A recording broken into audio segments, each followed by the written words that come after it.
In three, two, one. Hello, all, and welcome to the Fantasy and Sci-Fi Fanatics podcast. I'm your host, Daniel Coolbaugh. Today, I have me a very special guest, Starzy Davies. How are you doing today?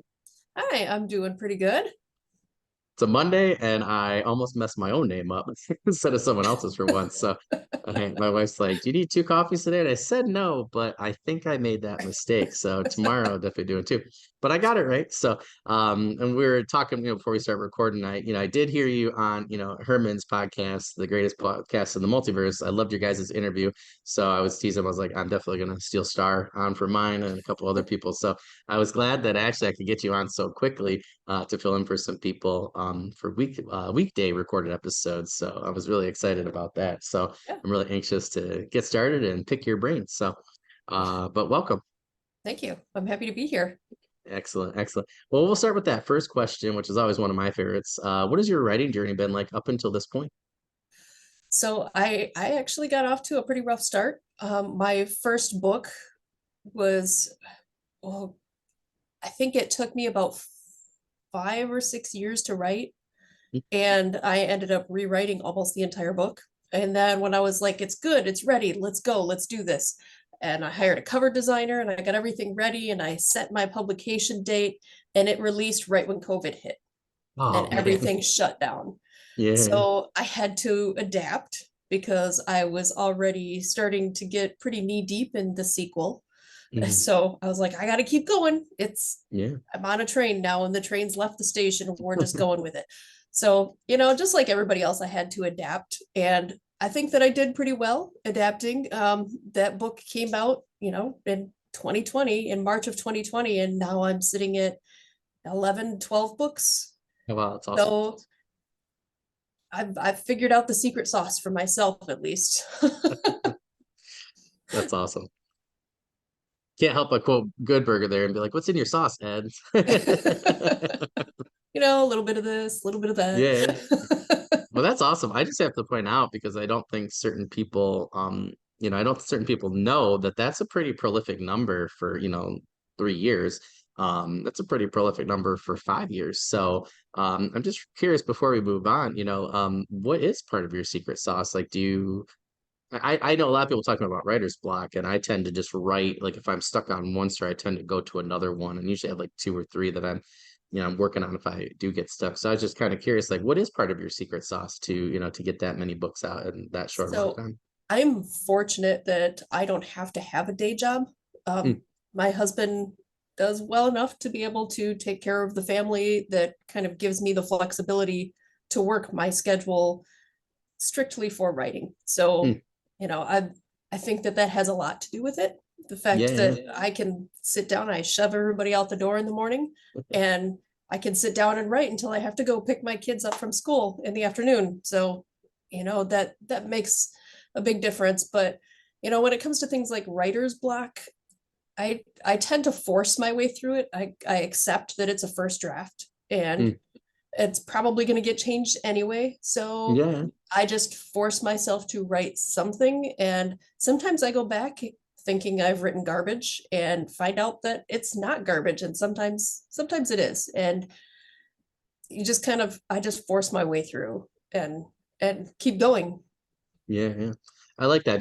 I was listening to another podcast, so like just put something down. That blank space is the thing that creates the writer's block. And then I was actually listening to a psychology podcast where they said the same thing. So that's actually has helped me out well, I guess it was a while ago now, but right around the pandemic. So it's helped me out a lot personally I just throw something down. Like even if it's Yeah. garbage, I can come back and fix it later, but at least it keeps me going to the next scene or thing or whatever. So I think that's great advice.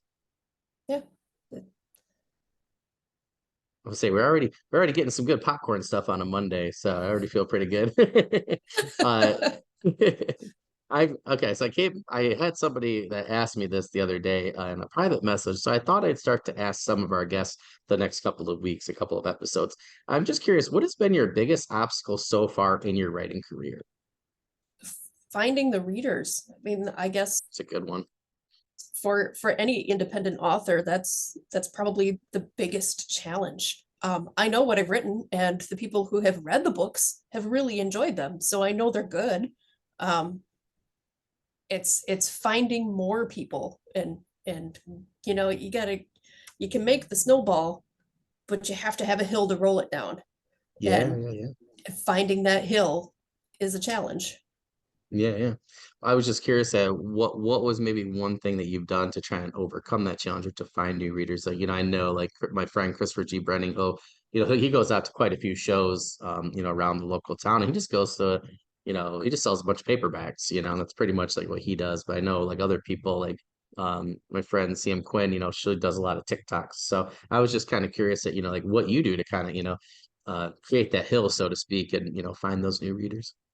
Yeah, I actually haven't done any in-person stuff yet. I think that part of it is for me was the initial shock because again, that first book came out right when everything shut down. Yeah, yeah. And it took a while for me to get the courage to go back out into the world.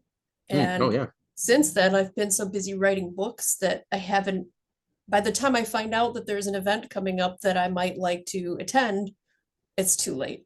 Like Yeah, yeah, yeah. I slept on it for too long. No, that's no, that's totally. one of my curses is I miss the deadlines for those all the time. But I mean, I've been playing with TikTok a lot. Mm, Um, and trying to reach more people through TikTok. And I do stuff on Instagram and those I've played with ads mm. and sometimes they work and sometimes they don't. They're kind of a hit or miss. Yeah, So, yeah. but I've at least discovered that if it looks like it's missing and I turn the ads off and then I see the sales start to dip again. So even if it looks like it's missing, it's still hitting somewhere. Oh, interesting. So yeah, Yeah, I just yeah, I always find it interesting with ads. I've tried to research them a lot. I've studied a lot of Lindsay Brokers, like their podcasts and things, all and Joe Lalo and them. And I feel yeah, like I've done a lot of it and I've talked to a lot of people, but it's been 10 years and everybody I talk to, again, it seems like it's, pretty hit or miss. So it um is. yeah, it's interesting though, because I just find it interesting because like Jay Swift, her and I had two interviews and she does really good with TikTok and she does like the Marvel talk and she just like kind of created some different stories. So hers kind of blew up and then she was kind of like, oh, I also have these books that I'm, I've written. But it was interesting because she saw a little bit of sales, increase, things like that. But Yeah. I also think it's kind of hard sometimes, to like how do you know, right, if you're doing certain things that it's working for advertising Yeah. purposes, so yeah, it gets kind of hard sometimes. But I think you make a good point though, is that you said it right. You have to kind of create your own hill to get that snowball going. And I think at the end of the day, it really this is a journeyman's podcast, as I always like to say, so for people, like myself who are, trying to get out there, and learn from, professionals like yourself. So I think that's just great advice personally is figure out a way to create your own hill and, create that snowball effect. So I think that's great It's advice. still weird to me when people call me a professional, though. But you are though, with one book, you're a professional. And that's the thing is, I just want a real quick caveat because somebody just talked about this on, I can't remember if it was one of Herman's episodes or someone else was listening to, but they mentioned that they're like, oh, I've written, 6 books, and they didn't think it's a big deal, and I'm like, well, 99% of the population doesn't write one book, and if you actually do the math for yours, that's why again I bring up the word prolific because particularly in 3 years, because I would, you are a professional, but it's interesting to me where, other fields, right? If you've won 11 national titles in whatever sport, right, or got 11 gold medals, they would call you a professional.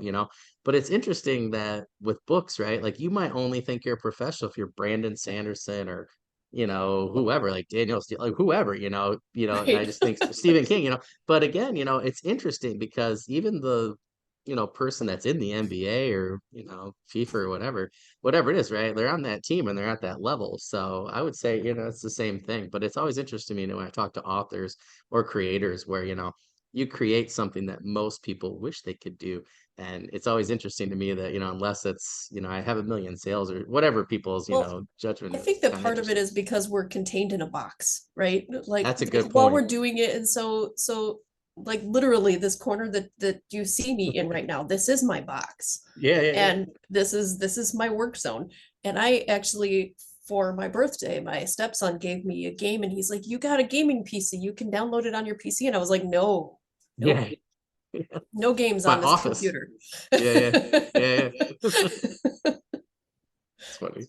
That's like a Michael R. Fletcher was talking about that at one point. He like takes off the internet, so he can't even search or research stuff. He just wants to write. And I think can't remember who it was. I think Jed Hearn had talked about their podcast where he like got one of those like old school little like keyboards. I remember used to use them for kids, and like you literally can only type it, it will record. You can put the USB in it, but it can't physically get to the internet. So No, I thank totally you. get what you're saying there. Yeah, it's very distracting. That's why I just go on the one app on my phone and I set a timer, and I don't even like go off. Like if I go off it, I'll reset the timer. And I always want like a certain time limit, but I've like started to get disciplined that way. Otherwise, if I go to TikTok or something and come back, it gets very whatever. I know some people, some of Time my friends, sinks you'll into go that app really fast. exactly, yeah, yeah, yeah. People will like just turn off their apps. My wife does that. A lot of times like, when she's a special ed teacher, so she really will, when she has to get into something, she'll actually just move them all. There's a particular time of year where all of her work happens, and now with her Yeah. son, she just puts all the fun apps into this lock zone, and she can't get to it at a certain point. So yeah, That's I smart. definitely get that. Yeah, yeah, Yeah, yeah. Anything to help productivity, but yeah, that's very right. interesting. So what genre or genres do you currently write in and why?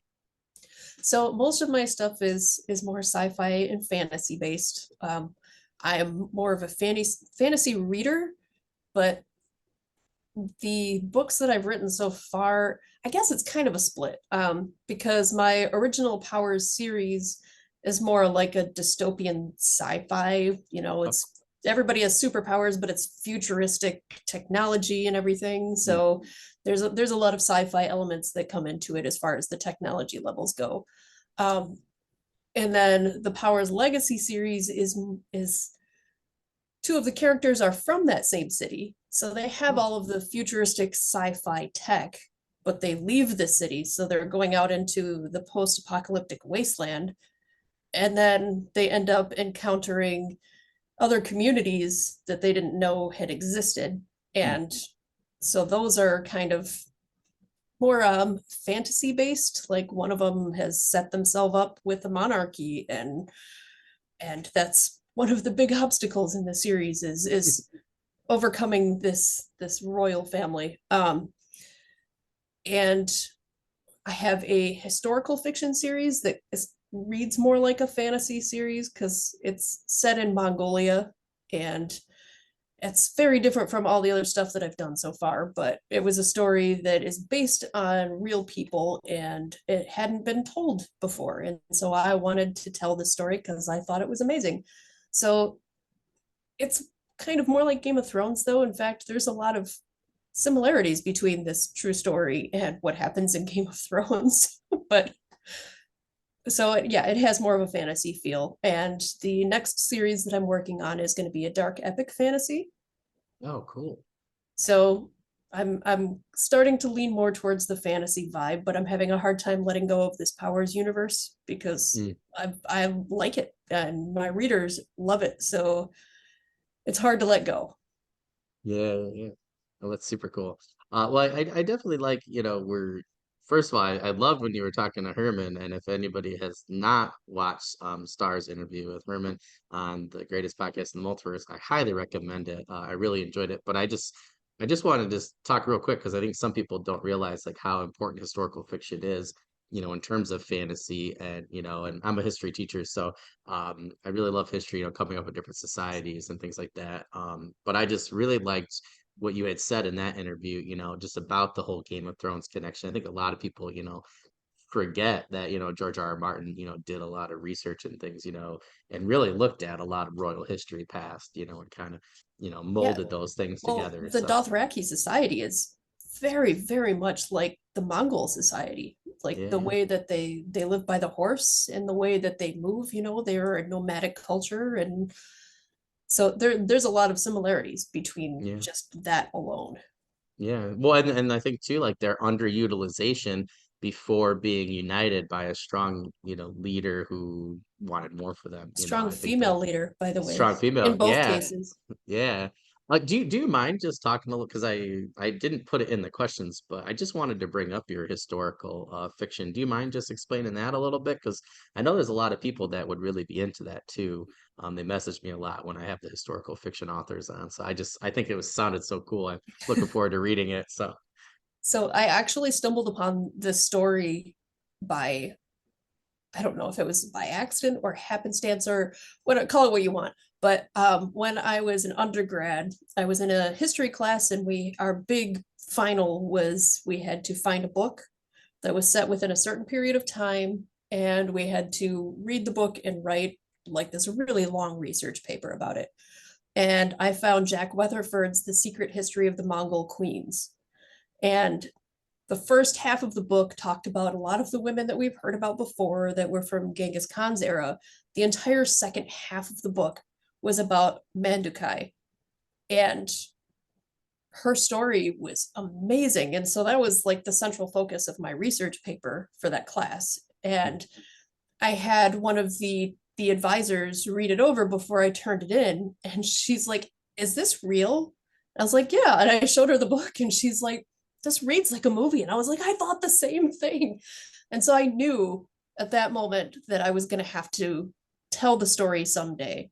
And it took me a little while to get there. That was back in 2012, I want to mm, say. And I didn't start writing it until like 2018 or 2019. I think that was when I started putting the ideas for it mm, together. And I actually reached out to Jack Weatherford and said, "Hey, I'm interested in actually writing a historical fiction based on this.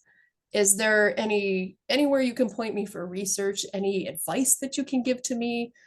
And he was amazing. Like, I wasn't expecting to hear back from him. I heard back from yeah. him within hours. Wow. And he sent me like four different emails, and they had everything from his research notes to there were links to videos, like movies that were on YouTube that were in Mongolian, but they were about her.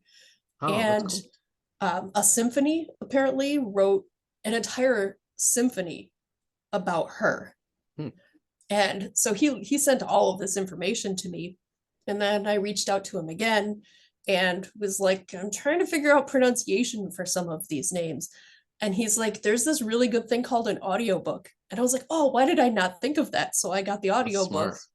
and listened to it so that I could figure out how to properly pronounce everybody's names, because Mongolian names aren't, what Americans are used to speaking. Yeah. Yeah. So it was interesting. And I've actually had people not like the book because the names were too Chinese, which I didn't Mm. understand because they're not Chinese names, but whatever. Um, but yeah, so that was kind of where the story started. And it follows Mandukai, who is, um, she's the daughter of one of the, I guess you'd call him a noble. And her father died when she was young. And when she was 16, she was married off to the great Khan, who was more of a puppet than he was a Khan. And she was his second wife. She wasn't the first wife, which was a very common thing. Like, that was no big deal. Everybody Yeah. did that back in those days for their culture. But she, it was kind of a fight between her and his first wife because he did not care for his first wife. In fact, there's some people believe that he and his first wife never actually consummated their marriage because Mm. he didn't, that's how he felt about her. He just didn't like Yeah. her. Um, but she rises to power because she's smarter than he is, and she ends up falling in love with his general, which history is a little bit sketchy on the details of it, but there are Mm. hints that that is what happened. And that's what part of the symphony is about, is this grand Oh. forbidden love affair between the two of them. And but she ends up coming to a point where she has to choose between him and the future of the entire Mongol nation. Mhm. And she she knows what she wants, but she also knows what she has to do for the sake of everybody. And so she ends up sacrificing this great love that she has so that she can rescue the Mongol nation from collapse. And it's an amazing story. It really is. Yeah, yeah. I don't want to say too much more because if people want to read it, it's a Yeah, lot of yeah, yeah. fun. It's very dark. It's very adult, and it's brutal, and there's a lot of battles later in the series. There's not as many battles in the first couple of books because, well, her husband was not, he wasn't a battle con. He was hiding in his little corner and content to let everybody else do everything. Um, he was a puppet to other people. So Yeah, yeah. yeah, so it's a fun story though, and she's amazing. I mean, she rode into battle 6 months pregnant with twins Oh, on wow. like on horseback, and she rides into battle and still ends up defeating her enemies. Like, Yeah. if that's not something to look up to, I don't know. I don't know how to identify a badass woman if that's not it. Yeah. No, that's totally true. Yeah. Oh, that's awesome.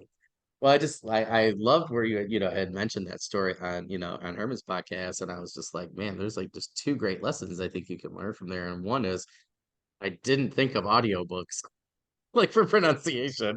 So that drove me nuts that I'm like trying to figure out. I'm like, why did I never think of that? So I just want to point that out to our audience that that's genius if you're trying to write something. I'm trying to write like historical urban fantasy, I would call it. I got Roman emperors and empires and things mixed with like zombies and monsters and things. Oh, that sounds Um, fun. right? But it's hard. It's hard, right? Because there's just too much information out there. And the other thing I want to mention was that, you had actually found a book that you really liked, and a topic and an author and message that person. And I just wanted to mention that, like I have been trying to find certain people. So I actually went to different college lists and I tried finding papers and things, people, and I did message certain people for like, Roman Empire, stuff like that, military history, the time period I was looking for, things like that.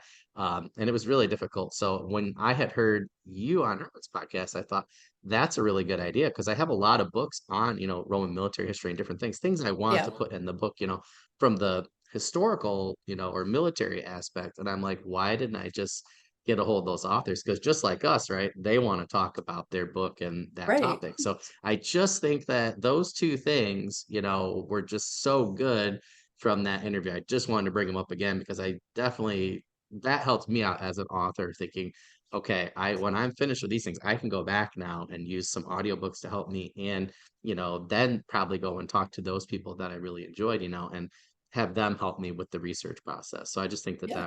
I think that was brilliant, first of all, strategy. And I just want to bring that up just because I think that's a great idea. Well, thank you. Um, I wish I could take all the credit for it, but I I honestly was, can't. I had other people pushing me in that direction. yeah, yeah, yeah. Oh man, I was like sitting there. I was listening to the podcast on the way back. It was Labor Day weekend, I think it was, and we had gone to or maybe we just went to my mother-in-law's the weekend after that. But I was just like, oh my gosh. I was like, oh my gosh. I was like, this is really good. And I'm like on my, on the Bluetooth. My wife's like, can you calm down there? Because my son was sleeping. I was like, sorry. I was like, that's just a really good idea. And she wasn't keeping track of the podcast. She's doing her own thing. But I was like, that's such a good idea. I was like, I have these great ideas right now. So yeah, I definitely wanted to bring them up in case that helps somebody else out. I think those are great Yeah. ideas. All right. So personally, my favorite is talking to other authors about their works in particular. So, what are your Power Legacy books about, and how did you come up with this idea? So they're a follow-up to the original Power series. And the original Power series was their father, the two main characters. It was their father's story when he was a Oh, cool. teenager. And um their the entire idea for the world is that everybody who survived this apocalyptic thing that happened well over 100 years ago, everybody that survived had superpowers of some kind, Mm. and they Oh, all that's fell cool. into one of the four classifications of powers because I didn't want things to go, X-Men wild where people were growing wings and who knows what. There had to be rules, right? So, but in that series, he doesn't have one. And so there's no place in society for him, and he wants to know what's wrong with him. And so it's his journey, what he finds out about himself and what he finds out about the structure of their society, and how he fixes it ultimately. Um, and so he becomes this big iconic image to the people in the city. And Now he's got kids, and his kids are grown up in the Powers Legacy series. Like his son is 19 and his daughter is 18. So it's, quite a few years later. Um, and they're still kind of living in this bubbled society. They think that they're all that's left of humanity, but their dad was never convinced that that was true. Hmm. And he always believed that there had to be something else out there, that he didn't think it was possible for them to be all that was left. And so they set up this company that his son Gavin, who is one of the main characters, Gavin works for. It's not a company, I guess it's one of the government departments, but they do research and into technology and the world that's beyond their city, right? But their drones can only go so far. Hmm. And Gavin is brilliant, and he's the only person in the city that has multiple powers. Everybody else has one. And he ends up discovering this weird signal, and he's like, no, something's not right with this, right? This is not an old signal. An old signal would just repeat on a loop. This is different. And so they put together this group, very small party of people, and the group goes out to investigate and try to figure out what's beyond the range of their drones. And that's when the rest of the series really takes off, because they find out that they're not alone. They don't encounter just one, but two other societies. One of them is very religious. They believe that someday the idols of creation and desolation will return, and they will either break the world or remake it. And so Gavin kind of gets pulled into their society when he and his sister get separated in a big fight at the end of the first book. And his sister is captured and taken to this kingdom to be a tribute for the king, because the king always marries a woman with powers, because you got to keep the royal bloodline strong, right? Got to make sure, so that she finds out that not everybody in their society has powers, that it's actually a special thing. And so she's taken there to basically compete for the king's hand, and she has no interest in this at all. And she's trying to find her way out of it to try to get back to her brother so that they can get back home again. And that's like her entire story arc is not, well, it's that, but also finding out that she always thought that she wasn't special because her brother has all of these special gifts and he's super smart, and she just has this one power. But as the series goes on, she starts to find out that she's got a lot more than one. In fact, she's more powerful than her brother is. And so her discovering these powers, trying to figure out how to control them and not destroy the world in the process, which she does nearly do. Speaking of X-Men, oh, that's really cool. Sorry, there's a lot there. I think that's cool though, in terms of, bringing in different societies. That's where I had originally interviewed Herman, because I was working on dystopian like society and some different things myself, and I need to pick somebody's brain, so I'm not quite there yet, but I did think of that. It's like I always really liked like John Carter and Mars. I liked the different societies and peoples that you meet and things, but I always wonder that, like in the future, like as a social studies teacher, I can't help it, right, in terms of sociology, like how would these different groups of people be different, how would their Right. belief systems or government, things like that. So that sounds really awesome. But I was curious, like in terms of like different powers, like what kind of different powers would somebody have, like in terms of your world building, So if it's not a there spoiler, I guess. no, well, I'm not going to tell you what Gavin and Paige are because they're Perfect. not like Perfect. everybody else. But there are, even in these new places that they go to, everybody still falls into one of these four basic branches of power.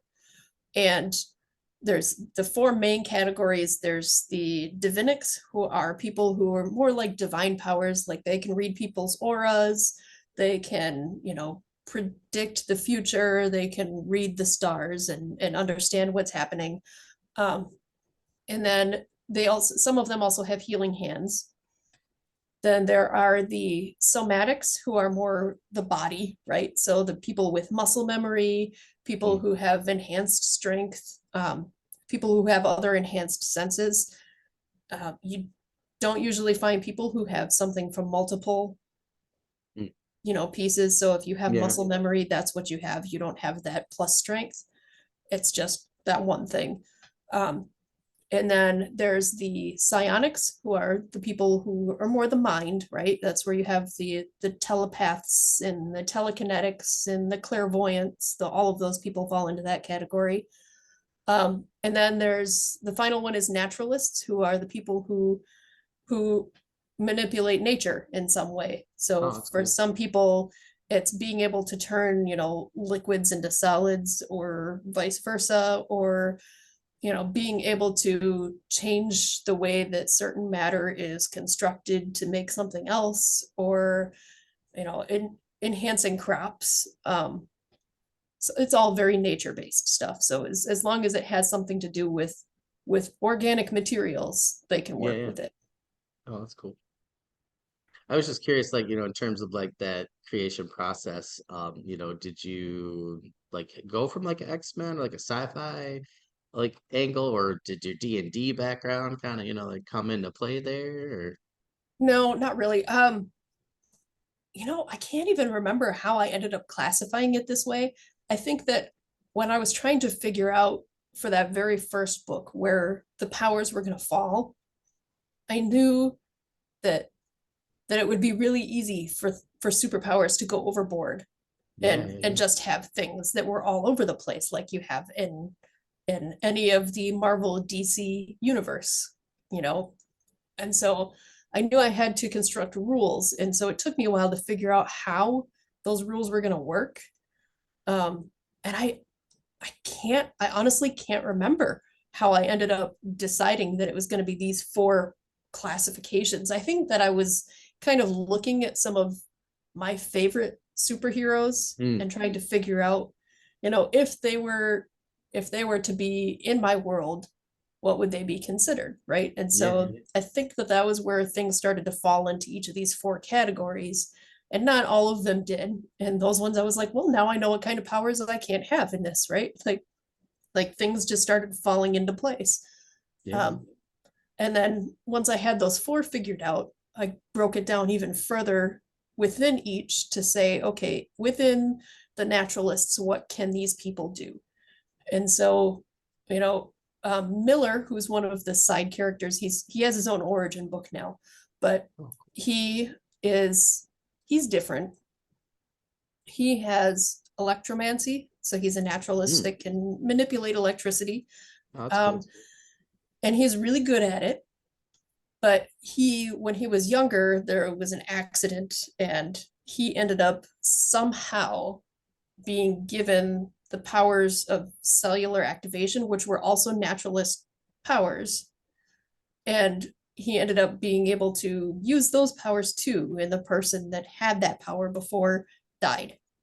Mm, And so his story was a lot of fun because, he couldn't figure out how to make both of those powers work together. They did not want to play nicely. yeah. Um, but otherwise, everybody else kind of just falls into one.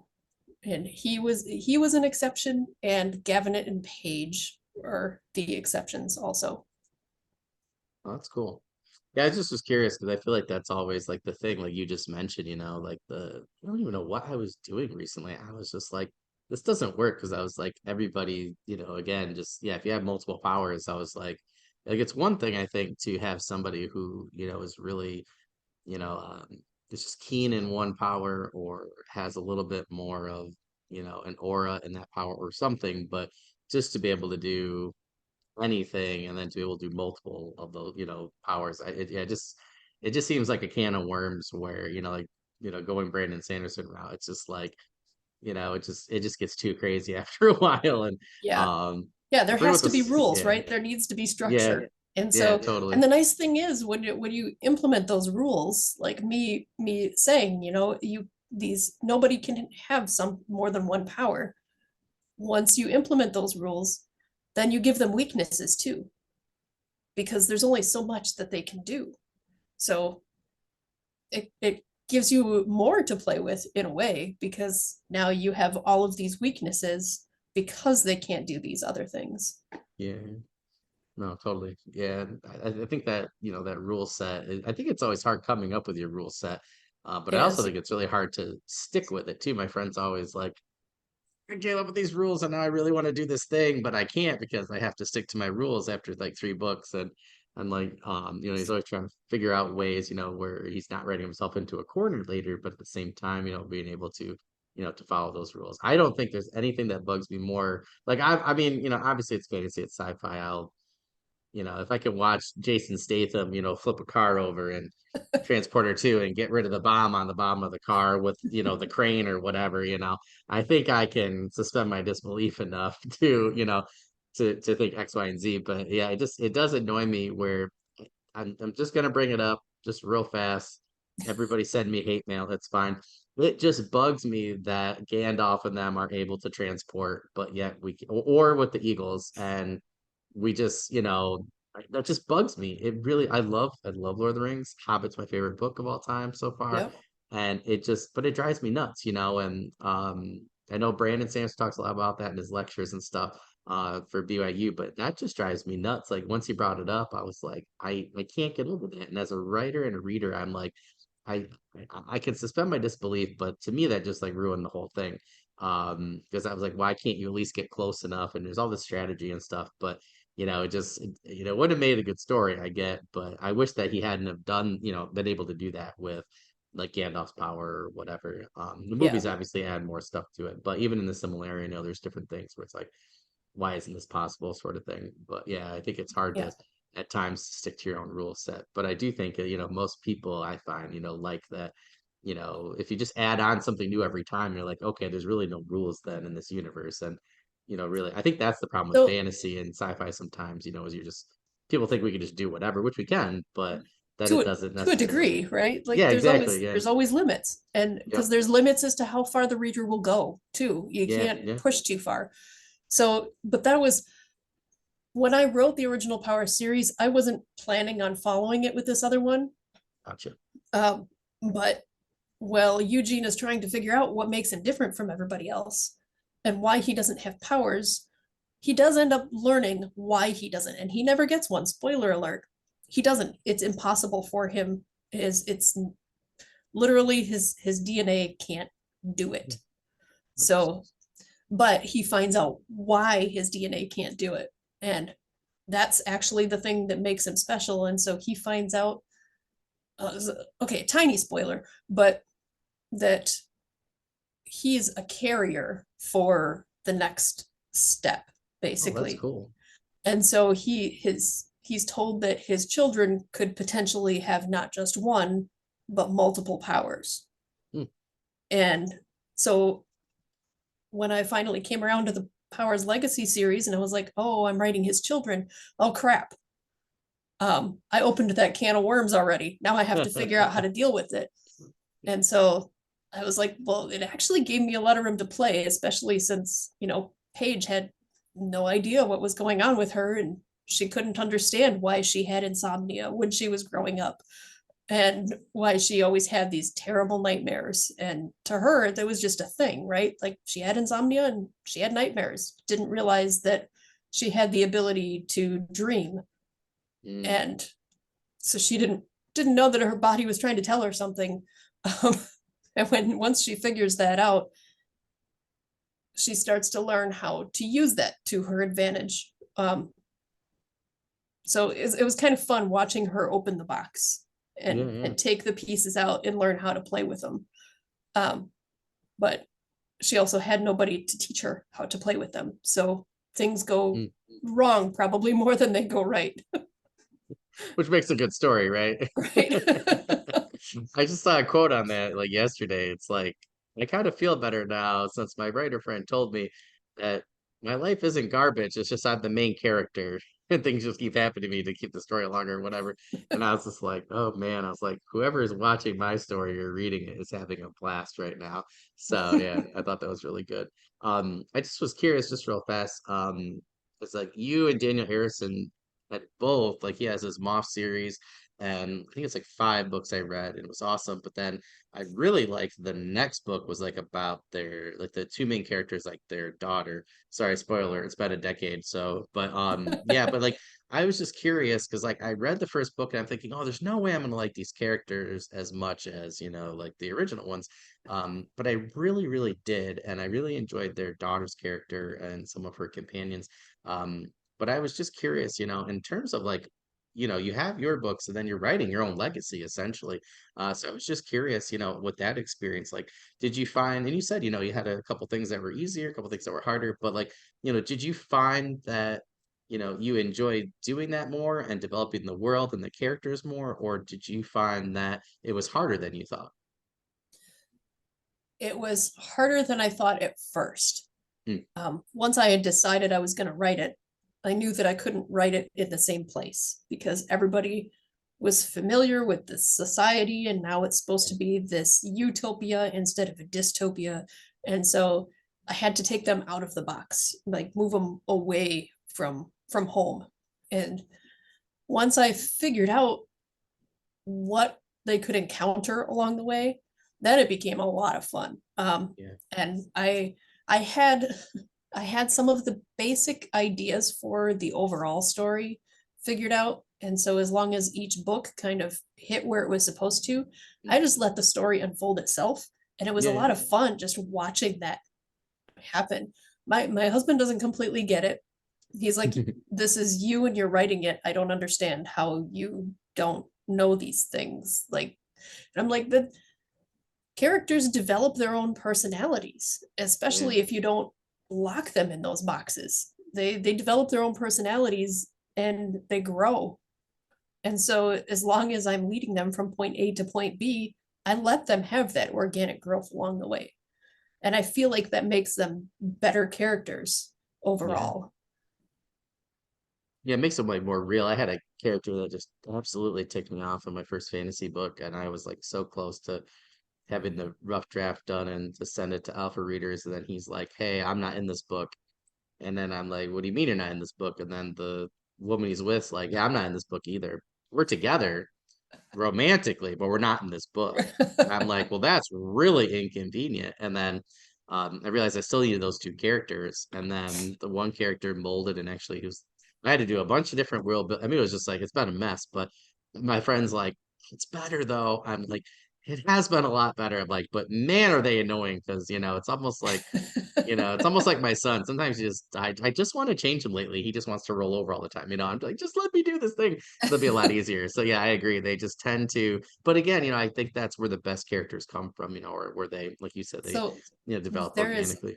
my favorite character in the Powers Legacy series is Zephyr, and he is one of the princes. He's also like the captain of their armada. And he wasn't supposed to show up until the very end of the first book. Mm, Like he was gonna develop as a character from the second book on in the series. And he insisted on not waiting. He's like, no, like there was just this voice in my head that kept telling me that he had the story that he had to establish. He wanted people to know why he was doing the things that he was doing before he did them so that people didn't hate him. Um, so I ended up, and that was when I was probably a little over halfway through writing the first book. jeez. And so I had to go back and figure out, all right, so where does his point of view fit into the story to still get everybody to that same point at the end? And and so yeah, I had the same kind of thing, right? Where I had to kind of go back and reanalyze the story and figure out how I was going to get everybody from point A to point B now that he was insisting on coming out. I kind of wanted him to be the villain at the end, right? I Mm, wanted people at the end of the first book to be like, oh, this guy. And then in the second book, they could have the fun to get to know him and be like, mm, oh, this guy, right? Like their perspective would change. But yeah, yeah.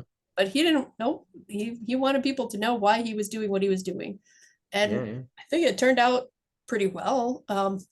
He's I'm supposed to like Gavin and Paige the most, and I do love them, but Zephyr is definitely my favorite in the series.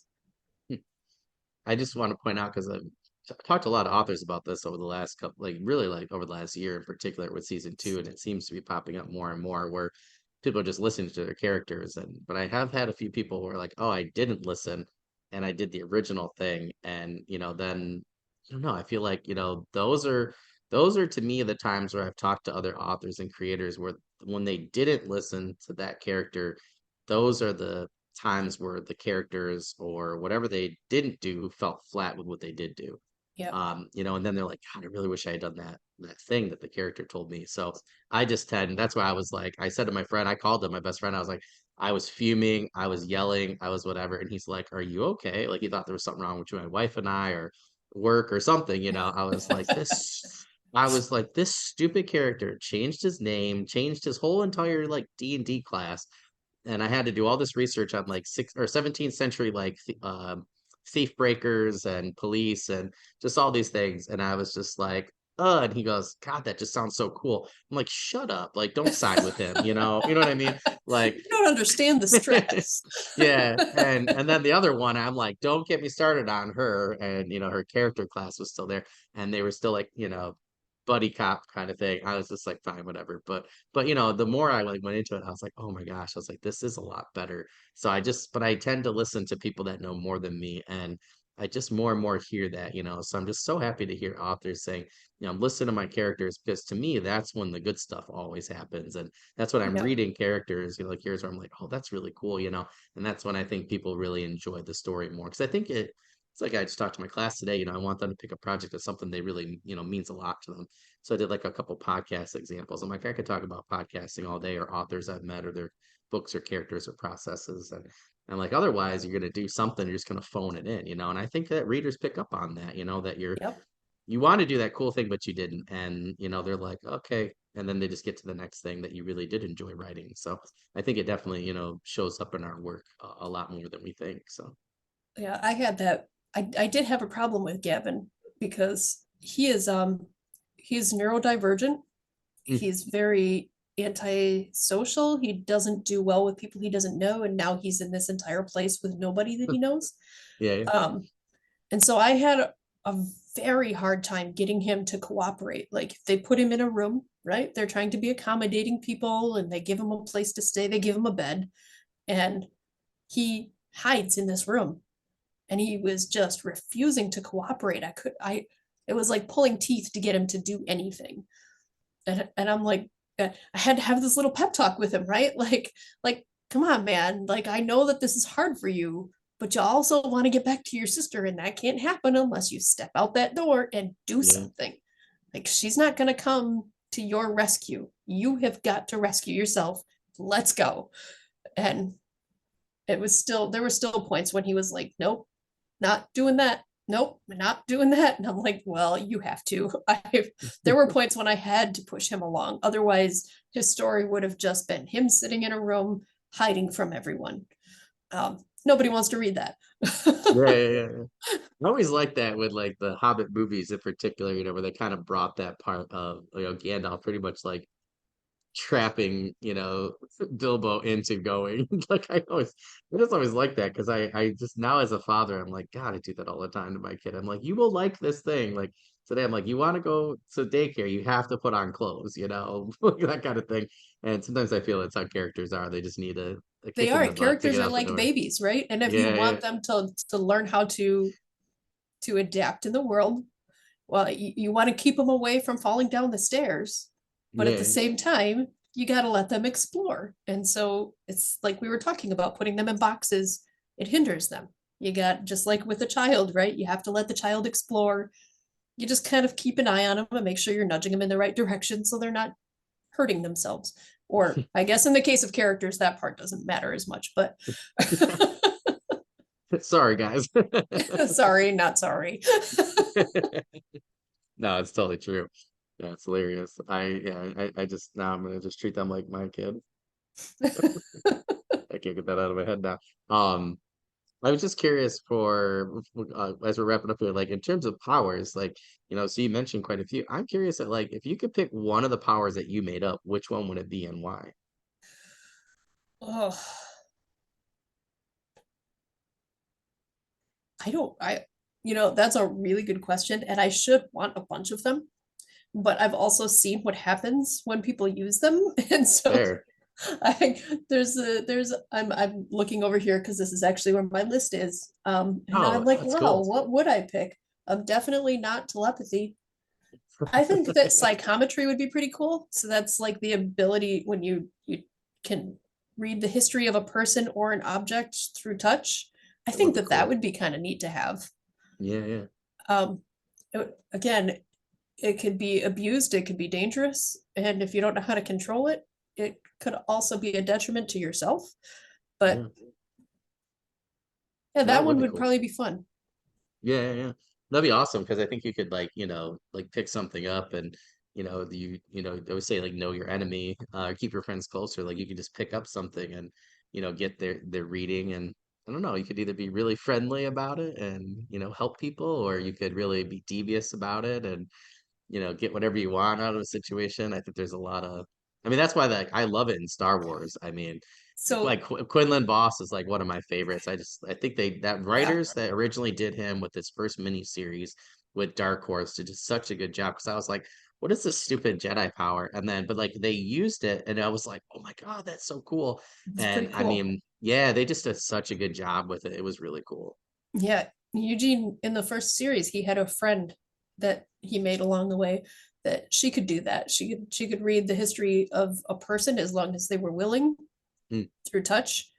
awesome. And so he has another friend who he's not sure what happened to her, and she's not sure what happened to her either. So he decides that he's gonna use this power. He has this other friend come over and say, "Hey, this is the thing we want to do. Maybe we can get some answers." And Mm. turned out pretty interesting for everybody in the end. Yeah, yeah. That'd be interesting. I think that'd be an interesting one to write. I think that would be really cool. But yeah, I think it's always interesting to read how different authors and writers, like kind of use that power in different ways. I think that's what makes, the different genres so fascinating is you can have the same power but use it in different ways and it's like situational and how you Right. use it's the same tool, right? But how you use that tool can be very different. So I think that's really interesting. But I think Yep. that's a great answer.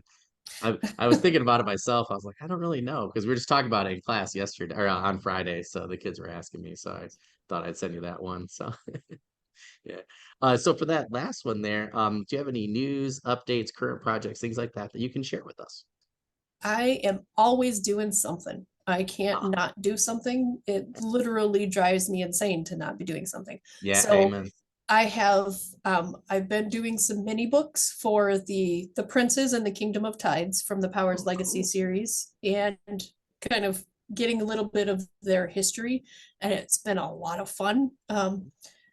It breaks my heart a little bit seeing how their stories unfolded before you even get to the main Powers series, but it's a lot of fun. So I have those that I've been working on, and I am going to be getting ready to release Miller's origin story, and he is everybody's favorite snarky asshole sidekick.